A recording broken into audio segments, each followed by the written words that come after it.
ஏசாயா தீர்க்கதரிசியின் புத்தகம் 60ஆம் அதிகாரம் 20ஆம் வசனம்.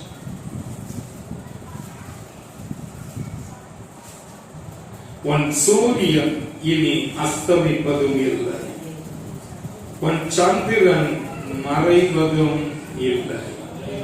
கர்த்தரே உனக்கு நித்திய வெளிச்சமாய் இருப்பார். உன் துக்க நாட்கள் முடிந்து. அல்லேலூயா. அருமையான தேவனுடைய பிள்ளைகளே, மிக ஒரு ஆறுதலான ஒரு வார்த்தை. உன் துக்க நாட்கள் முடிந்து போம் என்று சொல்லுகிற போது, என்னுடைய துக்க நாட்களுக்கு ஒரு முடிவு வந்தது, வருத்தத்திற்கு ஒரு முடிவு வந்தது, வேதனைக்கு ஒரு முடிவு வந்தது என்று நாம் ஆறுதல் அடையத்தக்கதாக கர்த்தர் நமக்கு இந்த வார்த்தையை தந்திருக்கிறார். அதிலே முதல் 19ஆம் வசனத்தை வாசிக்கும் போது, இனி உனக்கு சூரியன் பகலிலே வெளிச்சமாய் இராமல் சந்திரன் தன் வெளிச்சத்தால் உனக்கு பிரகாசியாமலும் கர்த்தரே உனக்கு உன் தேவனே உனக்கு எப்படி இருப்பார்? சூரியன் சந்திரன் என்று சொல்லுகிற போது அது குடும்பத்தை காட்டுகிறது. வேதத்திலே நாம் பார்க்கிற வேளையிலே ஆதியாகமம் 37ஆம் அதிகாரம் 9ஆம் வசனத்தை நாம் வாசிக்கும் போது, அவன் வேறொரு சொப்பனம் கண்டு தன் சகோதரரை நோக்கி, நான் இன்னும் ஒரு சொப்பனத்தை கண்டேன். சூரியனும் சந்திரனும் 11 நட்சத்திரங்களும் என்னை வணங்கினது என்றார். அல்லேலூயா. அப்போ இங்கே நாம் பார்க்கிற போது சூரியனும் சந்திரனும் 11 நட்சத்திரங்களும் என்னை வணங்கினது. அருமையான தேவனுடைய பிள்ளைகளே, உடனே ஈசாக்கு கேட்கிறான், யாக்கோபு கேட்கிறான், நானும் உன் தாயாரும் உன்னை வந்து வணங்குவோமோ என்றார். அப்படியானால் சூரியன் என்றால் தகப்பனை காட்டுகிறது, சந்திரன் என்று சொன்னால் தாயை காட்டுகிறது. மாத்திரமல்ல, நட்சத்திரங்கள் என்று சொன்னால் அது பிள்ளைகளை காட்டுகிறது.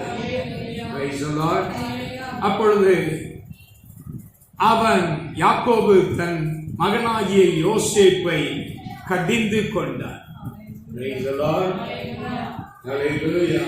அருமையான தேவனுடைய பிள்ளைகளே, சூரியன் என்று சொல்லும் போது அது தகப்பனையும், சந்திரன் என்று சொல்லுகிற போது தாயையும், நட்சத்திரங்கள் என்று சொல்லுகிற போது பிள்ளைகளையும் அது காட்டுகிறது.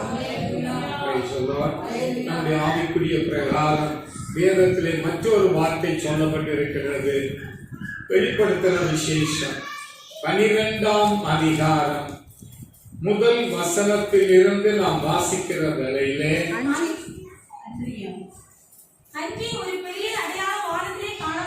பெரிய அடையாள வானத்திலே காணப்பட்டது.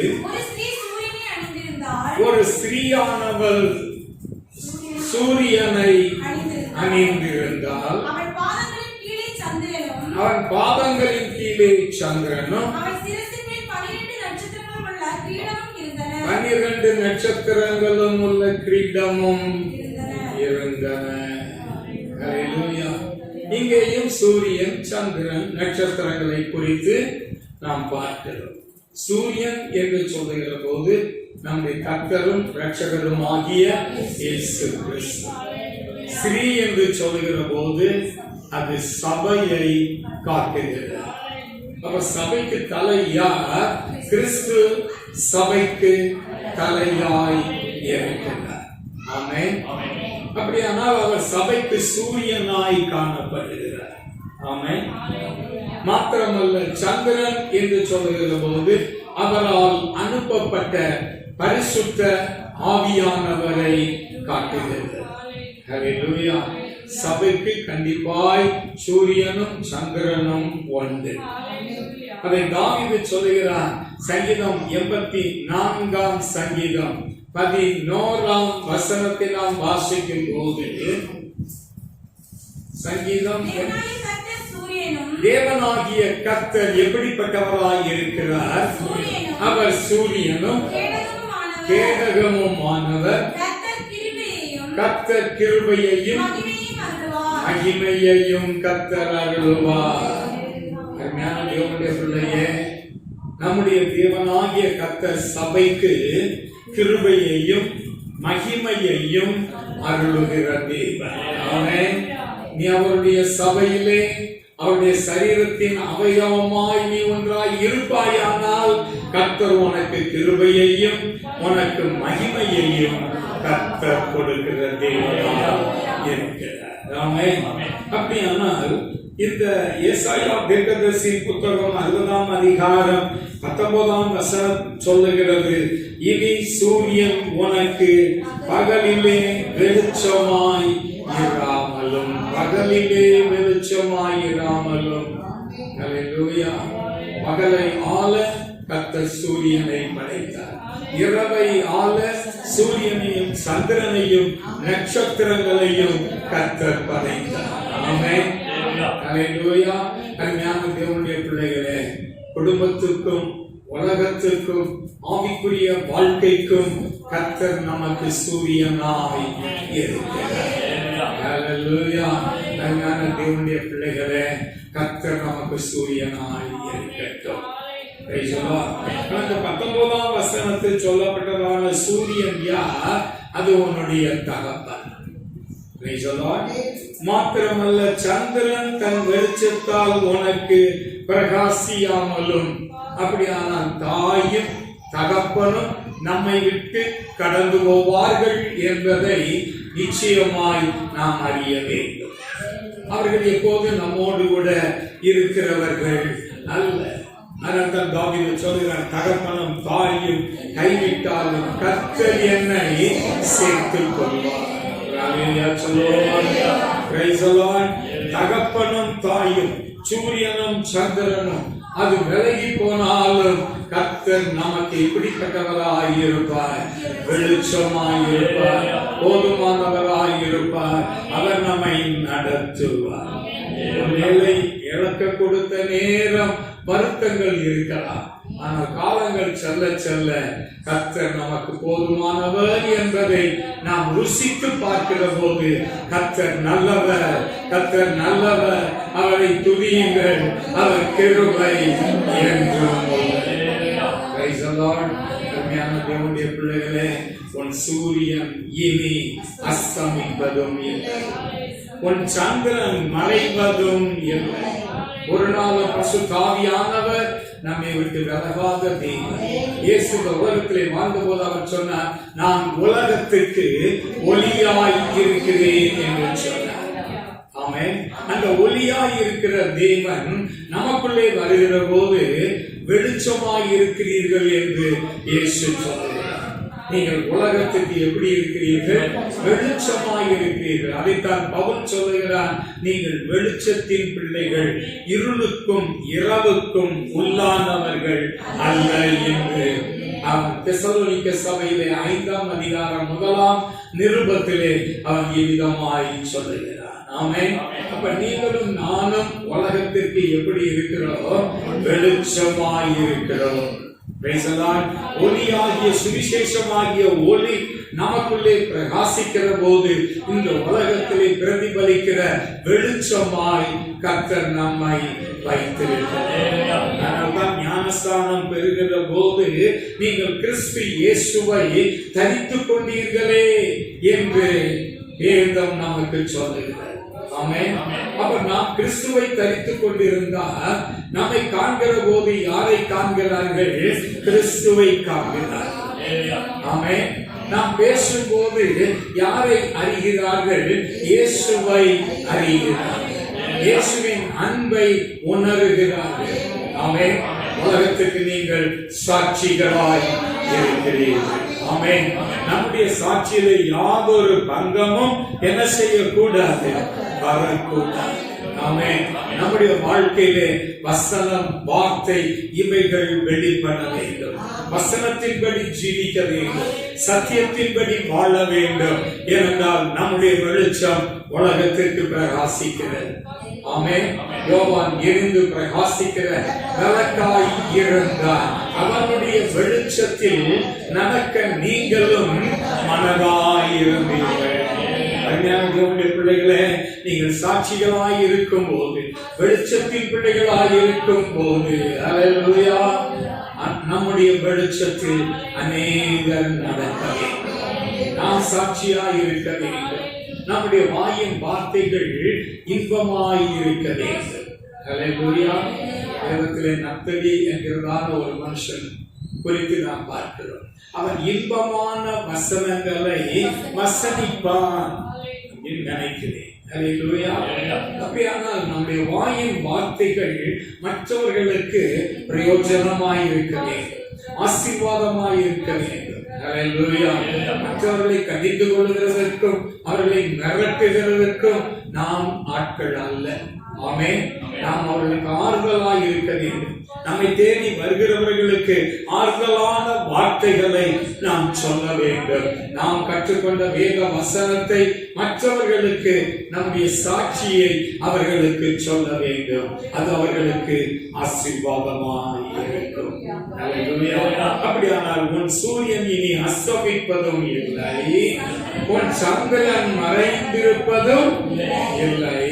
கர்த்தரே உனக்கு நித்திய வெளிச்சமாய் இருப்பார். கர்த்தரே உனக்கு எப்படி இருப்பார்? கொஞ்ச காலம் இருந்து கொஞ்ச காலம் இல்லாமல் போகிற வெளிச்சம் அல்ல, இது நித்திய காலமாய் வெளிச்சம். அந்த நகரத்துக்கு வெளிச்சம் கொடுக்க ஆட்டுக்குட்டியானவரே அதற்கு விளக்காய் இருக்கிறார் என்று 21ஆம் அதிகாரம் வெளிப்படுத்தின விசேஷத்திலே நாம் வாசிக்கிறோம். அப்படியானால் ஆட்டுக்குட்டியானவர் ஆலயமாய் இருக்கிறார், ஆட்டுக்குட்டியானவர் வெளிச்சமாய் இருக்கிறார், அவர் பிரகாசிக்கிற சூரியனை போல இருக்கிறார். கர்த்தரே உனக்கு நித்திய வெளிச்சம். வாழ்க்கையிலே இருள் காணப்படக்கூடாது. அந்த இருள் காணப்படாமல் இருக்கிறதற்கு வாழ்க்கையிலே மையமாய் இருக்கிறவர் கர்த்தர். அவருடைய வாழ்க்கையிலே மையமாய் இருப்பாரானால் கர்த்தரே உன்னுடைய வாழ்க்கையிலே நித்திய வெளிச்சமாய் இருப்பார். துக்க நாட்கள் முடிந்து கர்த்தர் நம்முடைய வாழ்க்கையில் வெளிச்சமாய் இருக்கும் போது, பிரகாசிக்கும் போது நம்முடைய துக்கங்கள் கடந்து போகும். நம்முடைய துக்கங்கள், வருத்தங்கள், வியாபனங்கள், சஞ்சலங்கள், வேதனைகள் எல்லாவற்றையும் கர்த்தர் மறக்க செய்கிறார். பின்னானவைகளை மறந்து முன்னானவைகளை நாடி கிறிஸ்து இயேசுக்குள்ளாய் எதற்காய் அழைக்கப்பட்டேனோ அதை ஆசையாய் இலக்கை நோக்கி தொடர்கிறேன். காரணம் என்ன? கர்த்தருடைய வாழ்க்கையிலே வெளிச்சமாய் இருக்கிறார். அநேகருடைய வாழ்க்கையிலே துக்கம் காணப்படுகிறது, வருத்தங்கள் காணப்படுகிறது, சஞ்சலங்கள் காணப்படுகிறது, தத்தளிப்புகள் காணப்படுகிறது. யோபு பக்தன் நமக்கு ஒரு நல்ல ஒரு உதாரணம். அவன் வாழ்க்கையிலே நல்ல சந்தோஷமாய் இருந்தார், ஆசீர்வாதமாய் இருந்தார், சமாதானமாய் வாழ்ந்தார். அல்லேலூயா.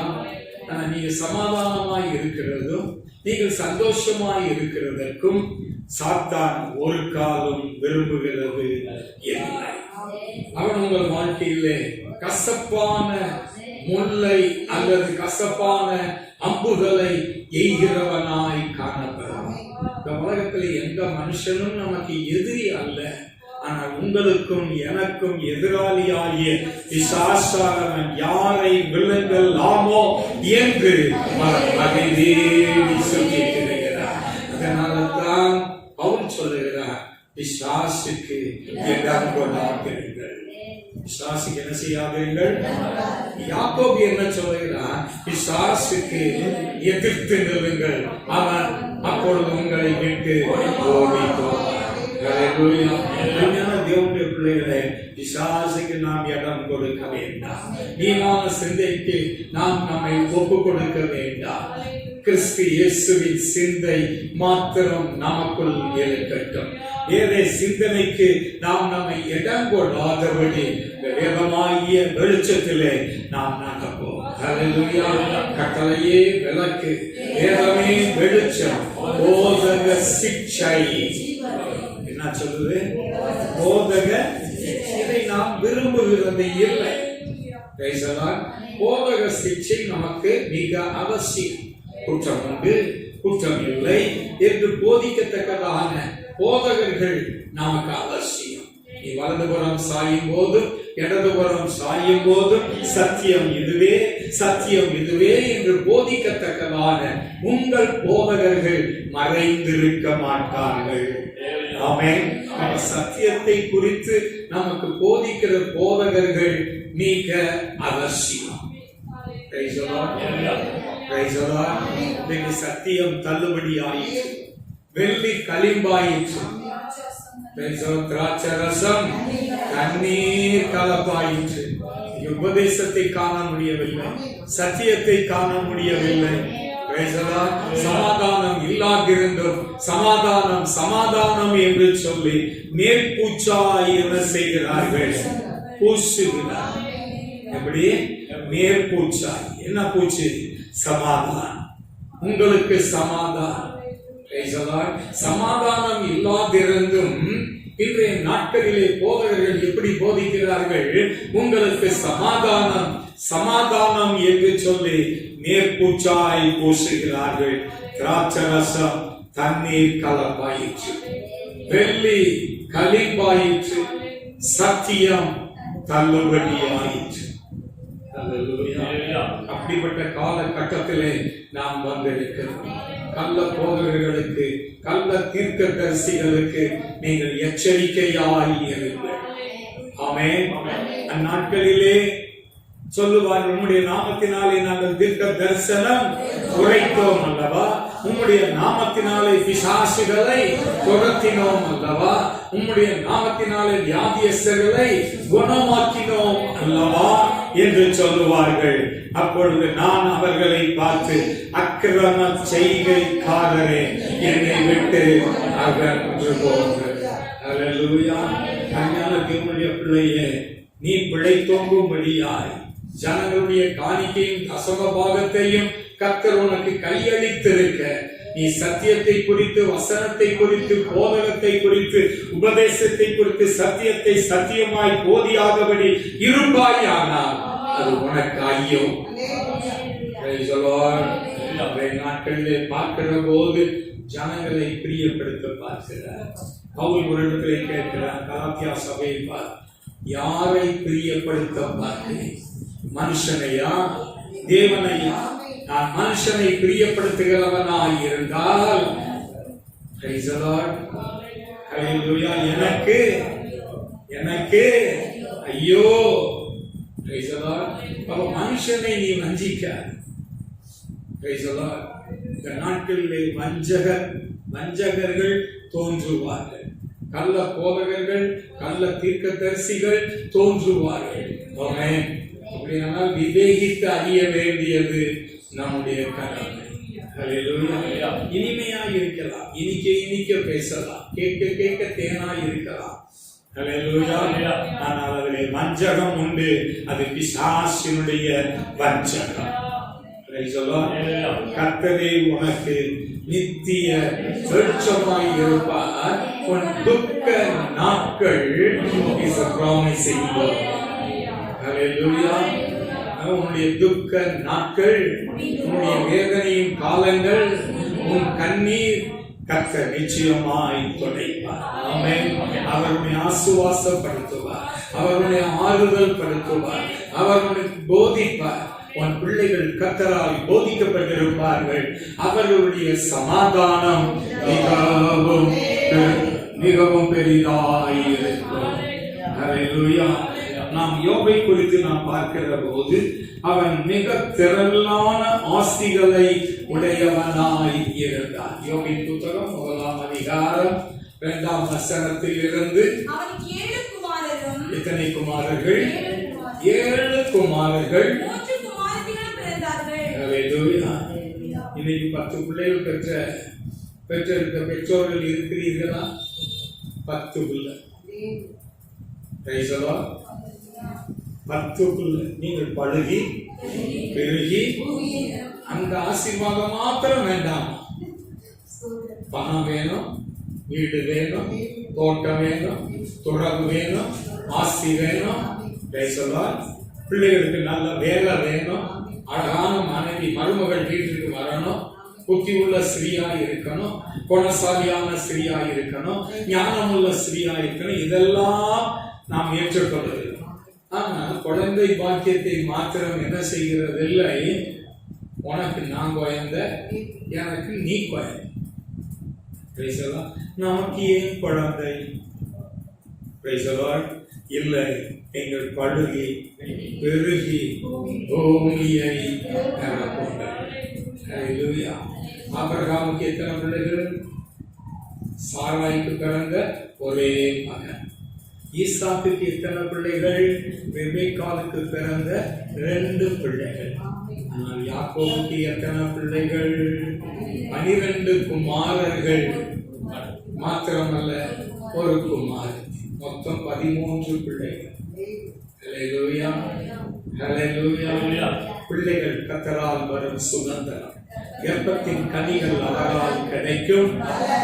அப்ப யோபுக்கு 7 குமாரர்களும் 3 குமாரத்திகளும் இருந்தார்கள். எத்தனை ஆடுகள்? 7000 ஆடுகளும் 3000 ஒட்டகங்களும் 500 ஏர் மாடுகளும் 500 கழுதைகளும் அன்றி அநேகம் சொல்லல, திரளான பணிவிடைக்காரர்களும் இருந்தார்கள். அந்த மனுஷன் கிழக்கத்தி புத்திரர்களில் எல்லாரிலும் அவன் பெரியவனாயிருந்தான். ஹல்லேலூயா. அவருடைய காருண்யம் பெரியவனா. யோபுடைய வாழ்க்கையிலே என்ன இருந்தது? காருண்யம் கர்த்தர் அவன் மேல் வைத்தார். காருண்யம் என்று சொன்னால் இரக்கம். ஹல்லேலூயா. அவர் நம்மை ஆசீர்வதிக்கிறது காருண்யத்தினாலே நம்மை ஆசீர்வதிக்கிறார். உண்மையுள்ளவனாய் இருக்கிறவன் பரிபூரண ஆசீர்வாதத்தை பெறுவார். அவருடைய வாழ்க்கையில் உண்மை இருந்தால் அவர் பழுகி பெருகுவார். ஹல்லேலூயா. திரண்ட ஆஸ்தி இருந்தது. ஆமென். ஹல்லேலூயா. ஆனால் பரலோகத்திலே தேவபுத்திரர்கள் கூடியிருக்கிற வேளையிலே சாத்தானும் அங்கே கடந்து வருகிறார். ஒருவர் என்னோடு பேசினார், பரலோகத்திலே சாத்தான் எப்படி வர முடியும்? இது ஒரு கம்யூனிஸ்டுக்காரர் பார்த்து கேட்டேன். சாத்தான் எப்படி பரலோகத்துக்கு வர முடியும்?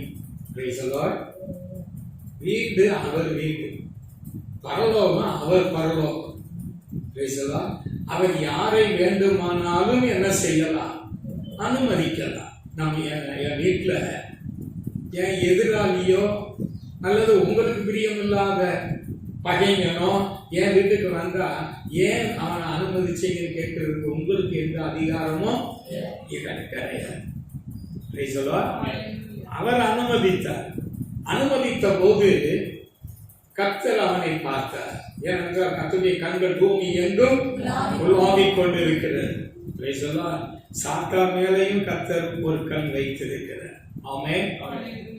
அவர் கேட்கிறார், என் தாசனாகிய யோபின் மேல் கவனம் வைத்தாயோ? அவன் உத்தமனும் சன்மார்க்கனும் தேவனுக்கு பயந்தவனும் பொல்லாப்பை விட்டு விலகிறவனுமாயிருந்தான். அவனை போல பூமியில் ஒருவனும் இல்லை அப்படின்னு கர்த்தர் சாட்சி கொடுக்கிறார். இந்த காலை வேளையில கர்த்தர் உங்களை குறித்து சாட்சி கொடுப்பாரா? கர்த்தர் உங்களை குறித்து சாட்சி கொடுப்பாரா? உத்தமன், சன்மார்க்கன், தேவனுக்கு பயப்படுகிறவன், பொல்லாப்பை கண்டு விலகிறவன், அவனைத்தான் கர்த்தர் ஆசீர்வதித்தார். ஆமென். என் தாசனாகிய யோபின் மேல் நீ கவனம் வைத்தாயோ? Praise the Lord. அருமையான தேவனுடைய பிள்ளைகளே, உங்க மேலேயும் என் மேலேயும் தான் சாத்தானுக்கு ஒரு கண் இருக்கும். எப்படியாவது சத்தியத்தை விட்டு விலகணும், அவருடைய வார்த்தையை விட்டு விலகணும். நீங்க பொய்யனா மாறணும். Praise the Lord. அவருடைய கற்பனைகளின்படி நடக்கிறேன் என்று சொல்லியும் நடக்காதவன் அவன் பொய்யனாய் இருக்கிறான். அல்லேலூயா. அருமையான தேவனுடைய பிள்ளைகளே, நான் கற்பனையின்படி நடக்கிறேன் என்கிறதான ஒரு ஷோ காமிக்கிறதுக்கு அல்ல, நீ கை கொள்ளணும். நான் கை கொள்ளுகிறேன் என்று சொல்லியும் நீ கை கொள்ளாவிட்டால் நீ பொய்யன் என்று வேதம் சொல்கிறது. அந்த பொய்யர் அனைவரும் இரண்டாம் மரணமாகிய அக்னியும் கந்தகமும் எரிகிற கடலிலே சொன்னார். மாயக்காரராகிய வேதபாரகரே, பரிசேயரே, உங்களுக்கு ஐயோ. மாயக்காரர் இடுப்பிலே காப்பை கட்டி கொண்டு வேதபாரகனை போல நீங்கள் காண்பிக்கலாம். ஆனால் வெளி உலகத்துக்கு நீங்கள் பசுத்தவானை போல, நீதிமான்களை போல நீங்கள் காண்பித்தாலும் அகத்தை பார்க்கிற போது வெள்ளையடிக்கப்பட்ட கல்லறையாய் இருக்கிறது. ஆட்டுத்தோல் போர்த்திய ஓநாய்களாய் இருக்கிறார்கள். கவனமாய் இருக்க வேண்டும். மாயக்காரராய் நாம் வாழ வேண்டாம். உங்களுடைய அன்பு மாயமற்றதாய் இருப்பதா. நாம் களங்கம் இல்லாத திருவசனமாகிய ஞானப்பாலை அருந்துகிற நம்முடைய வாழ்க்கையில மாய்மாலம் என்ன செய்யக்கூடாது? இருக்க கூடாது. இப்ப சாத்தான் வந்து நிற்கிறான். ஆமென். கர்த்தர் அவனை பார்த்து கேட்டார், என் தாசனாகிய யோபின் மேல் நீ கவனம் வைத்தாயோ? அவன் உத்தமனும் சன்மார்க்கனும் தேவனுக்கு பயந்தவனும் பொல்லாப்பை விட்டு விலகிறவனுமாய் இருக்கிறார். அவனை போல பூமியில் ஒருவனும் இல்லை. அவருடைய சாட்சி மெய்யான சாட்சி. அதற்கு சாத்தான் அடுத்த வசனம்,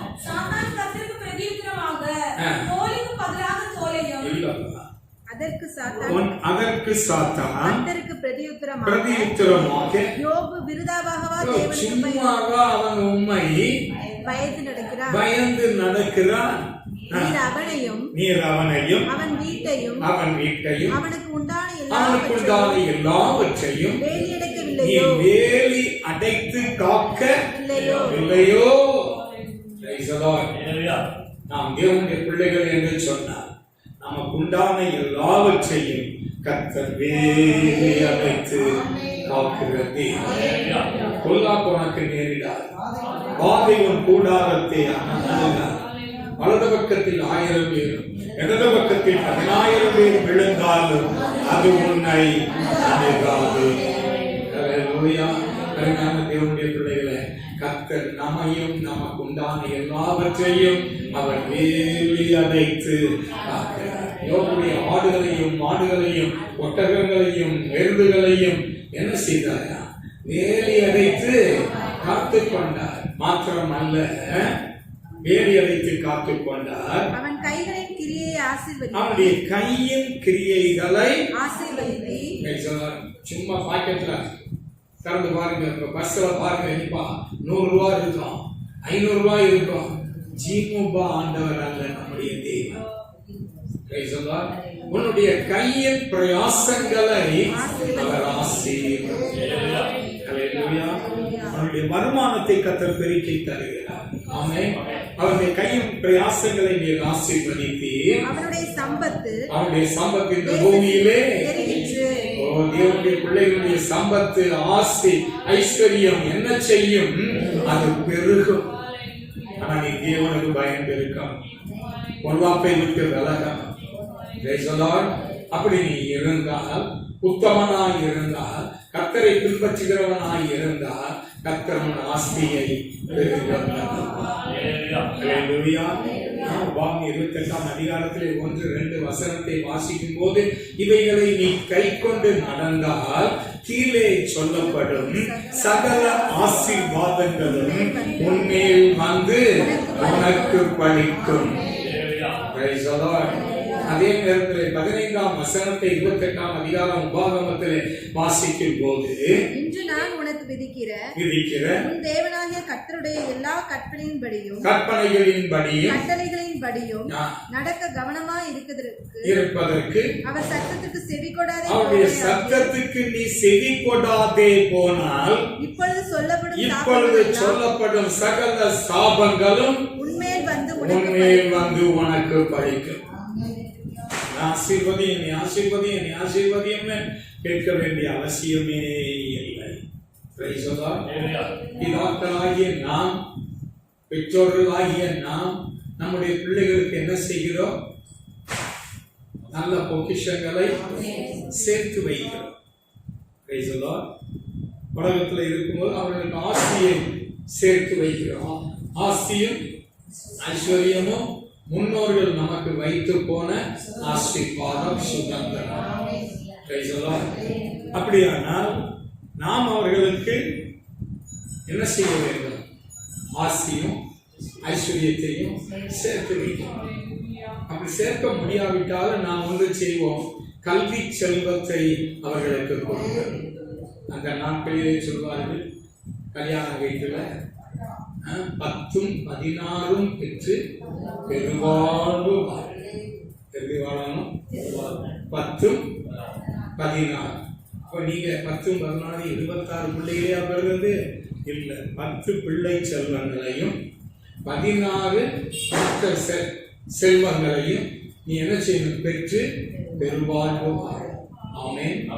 அது கல்வி செல்வமும் ஒரு செல்வம்.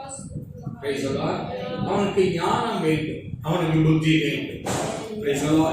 இவ்விதமாய் பிள்ளைகளுக்கு வேத அறிவையும் உலக பிரகாரமான கல்விக்குரிய ஞானத்திலேயும் பிள்ளைகளை வளர்க்க வேண்டியது பெற்றார்களுடைய கடமையாக இருக்கிறது. இப்படி இருந்த யோகுடைய வாழ்க்கையில அவனுக்கு உண்டான அந்த வேலையை மாத்திரம் எடுத்தனும், அவன் உண்மை தூஷிப்பானோ இல்லையோ என்பதை நீ பாரும் என்றார். உடனே கர்த்தர் சொன்னார், அவன் உன் கையில் இருக்கிறார், அவன் ஜீவனை மாத்திரம் விட்டுவிடு. சாத்தானுடைய கையிலே ஒப்பு கொடுத்த போது ஒரே நாளிலே 10 பிள்ளைகளும் செத்து போனார்கள். ஒரே நாளிலே அவனுடைய ஆஸ்தியெல்லாம் அழிந்து போயிற்று. இப்பொழுது வெறும் கையாய் அவன் காணப்படுகிறார். அப்போதுதான் அவன் தன் தலையை சிரைத்து தன் வஸ்திரங்களை கிழித்துக் கொண்டு சணல் வஸ்திரத்தை தரித்துக் கொண்டவனாய் சாம்பலிலே உட்கார்ந்து, நிர்வாணியாய் இந்த உலகத்திற்கு வந்தேன், நிர்வாணியாய் அவ்விடம் போவேன். கர்த்தர் கொடுத்தார், கர்த்தர் எடுத்தார். கர்த்தருடைய நாமத்துக்கு ஸ்தோத்திரம். ஹல்லேலூயா. யோபுடைய வாழ்க்கையில் இவை எல்லாம் மேலதான். ஒரு குடும்பத்துல ஒரே ஒரு பிள்ளை கிறிஸ்துமஸுக்கு வேளாங்கண்ணிக்கு போகணும்னு சொல்லி புருஷன், மனைவி, பிள்ளை 3 பேரும் கிறிஸ்துமஸ்க்கு எங்க இருக்காங்க? வேளாங்கண்ணியில். அப்பதான் சுனாமி வந்து அடுத்த நாள் அவர்கள் இருந்து தங்கி அல்ல மீன் சாப்பிட்டு வரணும்னு சொல்லி இருந்து வந்தார்கள். அடுத்த நாள் என்ன வந்தது? சுனாமி. 3 பேரும் போயிட்டு இருக்காங்க. சுனாமி வந்ததில்லை, மனைவியை அந்த காற்று தூக்கிட்டே போயிடுச்சு, பிள்ளைய தூக்கிட்டு போயிடுச்சு. இவனும் ஒரு மரத்துல கொண்டு போய் தூக்கி அடிச்சிருக்கு. இவன் மரத்துல தூக்கி அடிச்ச போது அதை மரத்தை கட்டி பிடிச்சிக்கிட்டேன். நல்ல பணம். மனைவியை காணோம், பிள்ளையை காணோம். நீ இருக்கிற இடத்துல இருந்து நீ கிறிஸ்துமஸை கொண்டாடி இருந்தா உன் ஜீவன் உனக்கு கிடைத்த கொள்ளை பொருளாய் இருந்திருக்குமே. ஆனா இப்படி எல்லாம் வரும்னு எனக்கு தெரியாதே. ஹல்லேலூயா. ஆனா யோபுடைய வாழ்க்கையில மனைவியை மாத்திரம் நிப்பாட்டினா 10 பிள்ளைகளையும் என்ன செய்தான்? கொன்று போட்டான். ஆஸ்திகளை அழித்து போட்டான். மனைவியையே நிப்பாட்டினான். அவள் தன் புருஷனை தூஷிக்கும்படியாய் சாத்தான் மனைவியை வைத்தார். அதில் நீங்கள் பார்க்கிற போது 9ஆம் வசனம் 2ஆம் அதிகாரம். அப்பொழுது அவன் மனைவி அவனை பார்த்து, நீர் இன்னும் உம்முடைய உத்தமத்தில் நிற்கிறீரோ? தேவனை தூஷித்து ஜீவனை விடு. தேவனை நீ என்ன செய்யணும்? தூஷிக்கணும், ஜீவனையும் விட்டுறணும். அப்பமாவது எனக்கு ஒரு விடுதலை கிடைக்கும். உனக்கு நல்லா தான் இருந்தேன், காலம் செய்த கோலமடின மாதிரி இப்போ என் வாழ்க்கையில் பிள்ளைகளை இழந்தேன், ஆஸ்தியை இழந்தேன், பணத்தை இழந்தேன், எல்லாவற்றையும் இழந்தேன். நீராவது சுகமாய் இருப்பீர் என்று பார்த்தால் சரீரத்திலே பருக்கள் என்கிற வியாதியினாலே நீரும் இருக்கிறேன். உங்களுடைய பக்கத்துல மனுஷன் என்ன செய்ய முடியல? நிற்க முடியல. இன்னும் நீர் ஏன் உங்களுடைய உத்தமத்திலே நிலையில் இருக்கிறேன்? தேவனை தூஷித்து ஜீவனை விடும். அதுக்காக தான் மனைவியை நிப்பாட்டி வச்சார். புருஷனை தூஷிக்கும்படியாக நிப்பாட்டி வைத்தார். நம்முடைய வாழ்க்கையிலேயும் கத்திற்கடுத்த காரியங்களிலே நாம் வளர்ந்து பெருகக்கூடாதபடி சிலரை மனைவியை வைத்திருக்கலாம் முள்ளாக, சிலரை புருஷனை என்ன செய்திருக்கிறார்? முள்ளாக வைத்திருக்கிறார். சிலருக்கு பிள்ளைகளை முள்ளாக வைத்திருக்கலாம். அவன் எப்படி பயன்படுத்த நினைக்கிறானோ அது சாத்தானுடைய கரத்தில். ஆமென். அவன் என்ன சொன்ன? அடுத்த வசனம், பைத்தியக்காரி பேசுகிறது போல பேசுகிறாயே, தேவனுடைய கரத்திலிருந்து நன்மையை பெற்ற நாம் தீமையையும் பெற வேண்டாமோ? குழந்தை இருதயம் துக்கத்தால் நிறைந்திருந்த போதிலும் புண்பட்டதான இதயத்திலே வேல் கொண்டு பாய்ச்சினது போல மனைவி வாயிலிருந்து வார்த்தைகள் அம்புகளாய் கடந்து வருகிறது. இப்பொழுது அவன் துக்கம் உள்ளவனாயிருந்தார், வேதனைப்படுகிறவனாயிருந்தார். ஆனால் அவனை குறித்து வேதம் சொல்லுகிறது, தீமையை பெற்ற நன்மையை பெற்ற நாம் தீமையையும் பெற வேண்டாமோ?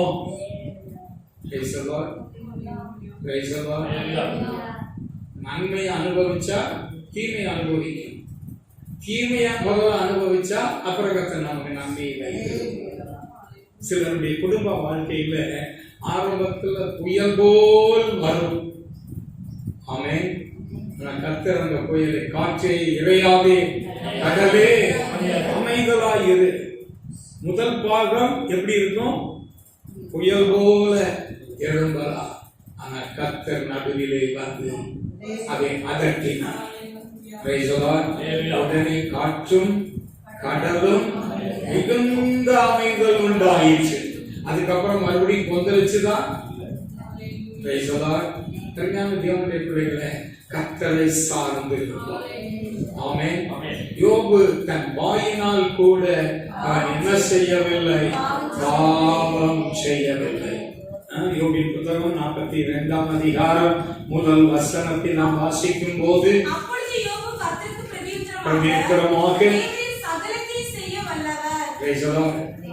Final conclusion. இப்ப யோபு என்ன கொடுக்கிறாரு? தேவரே சகலத்தையும் செய்ய,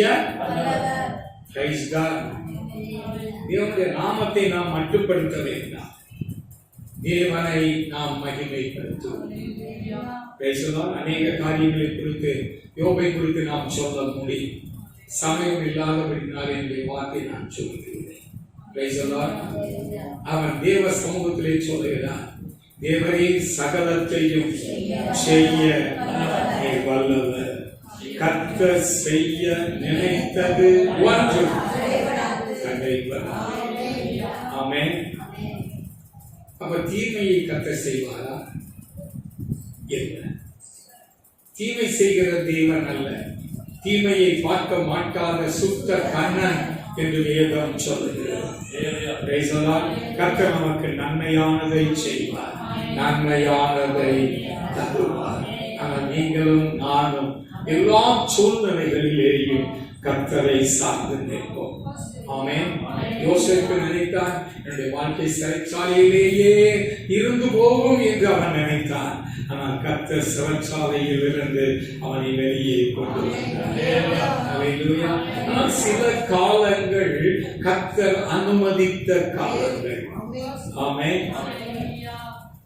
பானபாத்திரக்காரன் மூலமாக எனக்கு ஒரு விடுதலை கிடைக்கும், நான் என் தகப்பன் வீட்டுக்கு ஓடி போவேன் என்று அவன் நினைத்தார்.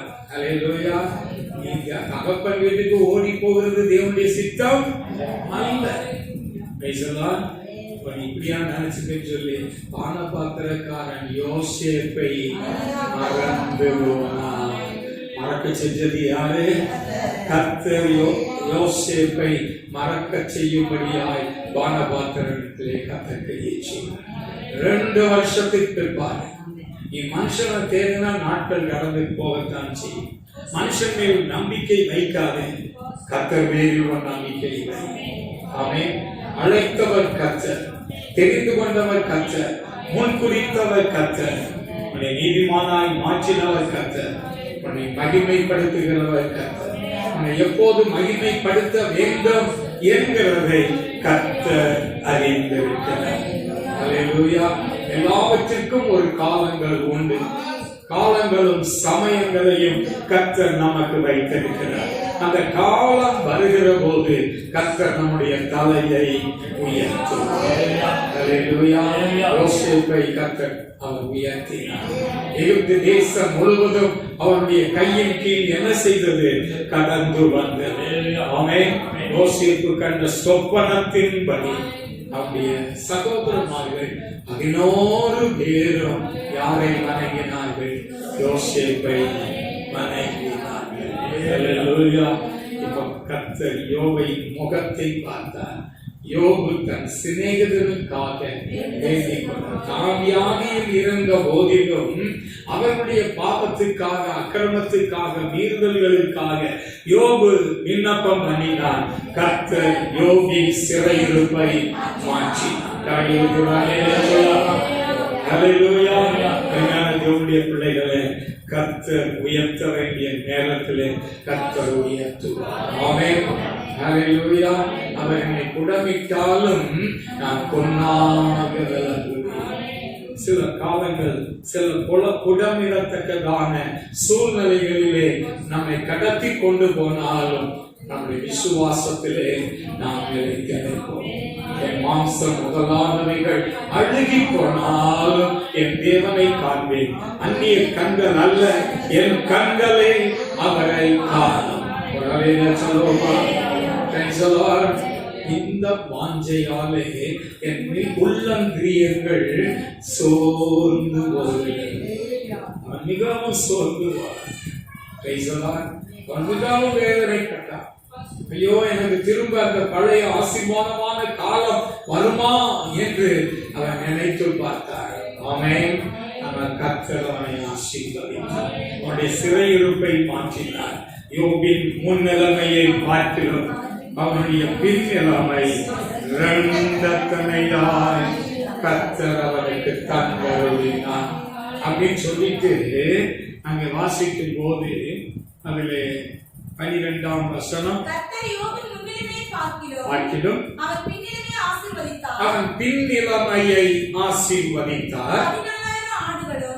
7000 ஆடு முன்னாடி வச்சிருந்தான், அத்தனையும் போச்சு. இப்ப கர்த்தர் அவனுக்கு எப்படி கொடுத்தாரு? உடனே கொடுத்துட்டாரா? அதுல நீங்க 11ஆம் வசனத்தை வாசிங்க. எல்லா சகோதரரும் சகோதரிகளும் அனைவரும் போஜனம் பண்ணி தீங்கி நிமித்தம் அவனுக்காக அங்கலாய்த்து ஒவ்வொரு தங்க காசையும் பொன் ஆபரணங்களையும் தங்க காசு. யோபுடைய காலத்துல என்ன காசு? தங்க காசு. அப்ப இதெல்லாம் வச்சு என்ன செஞ்சிருக்கான்? கொஞ்சம் ஆடு மாடுகளை வாங்கி. அதற்கு பிற்பாடு கர்த்தர் யோபுடைய மனைவிக்கு மறுபடியும் 7 குமாரரையும் 3 குமாரத்திகளையும் கர்த்தர் 2 ஆசீர்வதித்தார் என்றால் அவனுக்கு 14 குமாரர்களையும் 6 குமாரத்திகளையும் அல்லவா கொடுத்திருக்க வேண்டும்.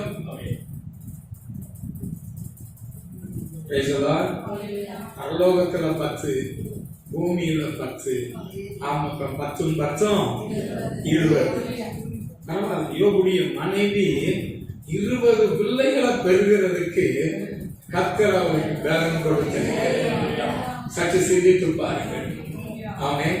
2 அப்படின்னா உடனே கர்த்தர் 14,000 ஆடுகள் வரல. ஒரு ஆடு எத்தனை குட்டி போடும்?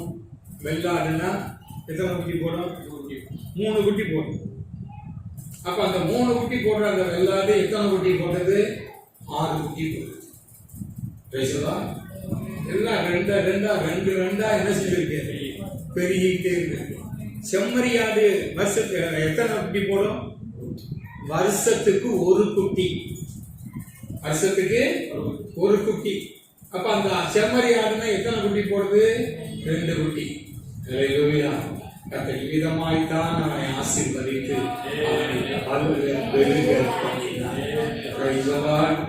யோபுடைய வாழ்க்கையில அவன் குறித்து நீங்கள் வாசிக்கிற போது 14ஆம் வசனம், இதற்கு பின்பு யோபு 140 வருஷம் உயிரோடு இருந்து 4 தலைமுறையாக தன் பிள்ளைகளையும் தன் பிள்ளைகளுடைய பிள்ளைகளையும் கண்டான். இருந்து பூரண வயதுள்ளவனாய் அவன் மரித்தான். எத்தனை பெரிய ஆசீர்வாதம்!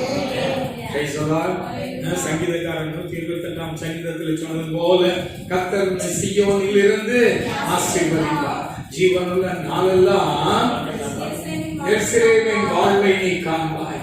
நீ உன் பிள்ளைகளையும் பிள்ளைகளின் பிள்ளைகளையும் இஸ்ரவேலுக்கு உண்டாகும் சமாதானத்தையும் நீ காண்பாய். அல்லேலூயா. கர்த்தருக்கு பயப்படுகிற மனுஷன் இவ்விதமாய் ஆசீர்வதிக்கப்படுவார். கர்த்தர் இந்த வார்த்தைகளை ஆசீர்வதிப்பாராக. நாங்கள் எல்லாரும் செபிப்போம். அன்பின் நல்ல பிதாவே, உன் சூரியன் இனி அஸ்தமிப்பதும் இல்லை, உன் சந்திரன் மறைவதும் இல்லை. கர்த்தரே உனக்கு நித்திய வெளிச்சமாய் இருப்பார். உன் துக்க நாட்கள் முடிந்து போ என்ற வார்த்தையின்படி ஆண்டவரே யோபுடைய வாழ்க்கையிலே கர்த்தர் துக்கத்தை சந்தோஷமாய் மாற்றினார்.